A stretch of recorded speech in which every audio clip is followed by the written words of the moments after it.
السلام علیکم ورحمۃ اللہ وبرکاتہ۔ بسم اللہ الرحمن الرحیم۔ پاک صلی اللہ علیہ وآلہ وصحبہ وبارک وسلم۔ بلغ العلا بکمالہ کشف الدجی بجمالہ حسنت جمیع خصالہ صلو علیہ وآلہ۔ درود شریف کی اہمیت اور فضائل۔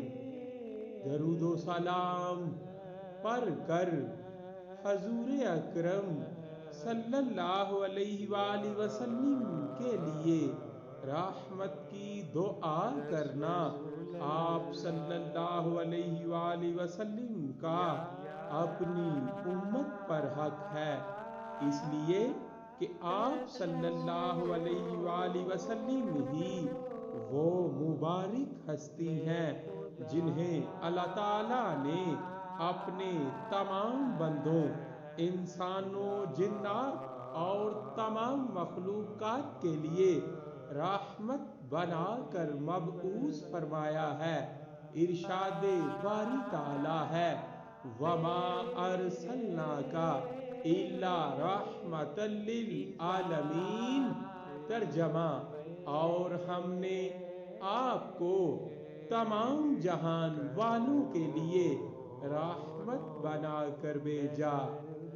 اللہ تعالیٰ کا ارشاد ہے إِنَّ اللَّهَ وَمَلَائِكَتَهُ يُصَلُّونَ عَلَى النَّبِيِّ يَا أَيُّهَا الَّذِينَ آمَنُوا صَلُّوا عَلَيْهِ وَسَلِّمُوا تَسْلِيمًا۔ ترجمہ: بے شک اللہ تعالیٰ اور اس کے فرشتے رحمت بھیجتے ہیں ان پیغمبر صلی اللہ علیہ وآلہ وسلم پر۔ اے ایمان والو، تم آپ صلی اللہ علیہ وآلہ وسلم پر رحمت بھیجا کرو اور خوب سلام بھیجا کرو۔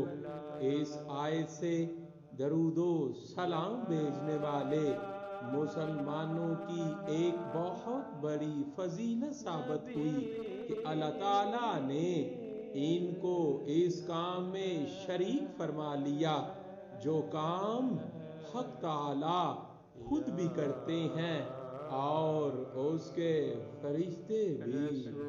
صلی اللہ علیہ